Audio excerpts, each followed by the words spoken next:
I'm going to show you how to use YouTube Studio to add closed captions. So YouTube Studio is studio.youtube.com. So you want to go to that, and you will have your video already on your computer's hard drive. If you have it in Google Drive, you have to download it to your hard drive first.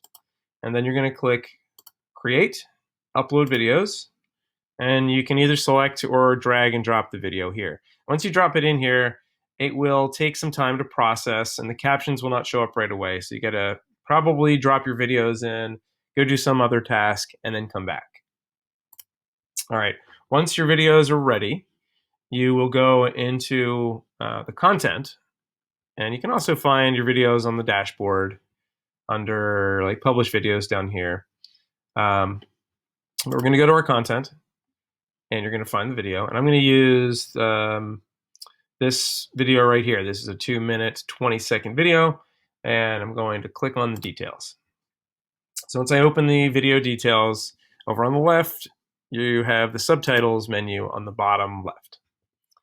Okay, and so sometimes YouTube Studio doesn't auto caption, but it's supposed to. And when it does, it looks like this.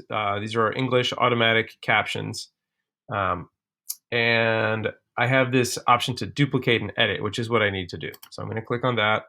And these are the captions that it captioned automatically. And so this is our Captioning Editor.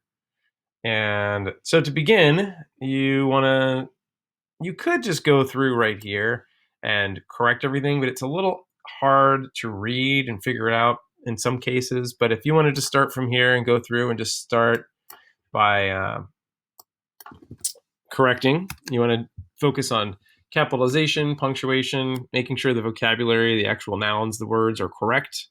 You can do that. I go to assign times. It's the same thing. You can edit in these boxes, and you can actually see what the captions are. I find it easier to read. And these also, YouTube does a pretty good job of matching the time code of what they're saying to the caption.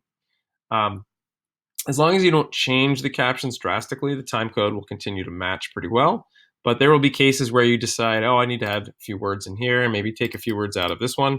And then you will want to make the adjustments down here by dragging your captions to match where it happens in the timeline. And you have these waveforms down here on this audio track to help you see where the person is talking. All right, so what I would do, and you can also, before I say anything else, before I go and show you, you can click on the captions and it goes to that point in the timeline. You can also click on the timeline on the caption and it will show up, highlight the caption over here. I also check this box, pause while typing, which is handy sometimes, so that it will pause if I decide to go type something. You cannot use any keystroke shortcuts to play and pause, unfortunately. I wish they would add that in, but they don't. So you really have to come over and click on the play button. So I'm going to go back to the top and just start playing it.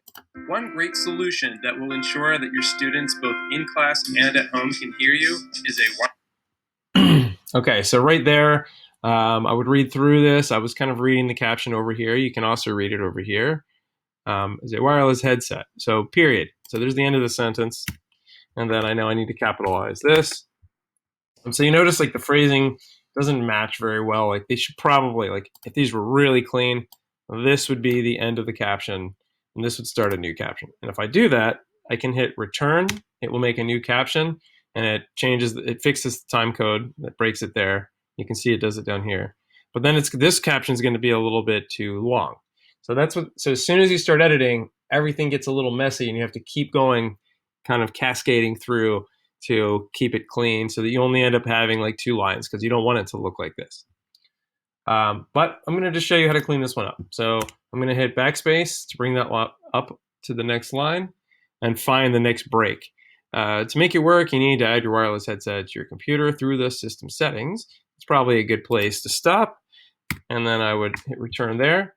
And then you have to go down and do the same thing on the next one. And when you do this, like I said, it kind of, sometimes it makes the timing off a little bit. So you then will need to just go through and make the adjustment. Then select the headset in your... And you can see right here, that's where the waveform starts. That's where it starts. And that's it. You go through the whole thing, make sure everything's correct, and you'll publish when you're done. You can save the draft as you're going.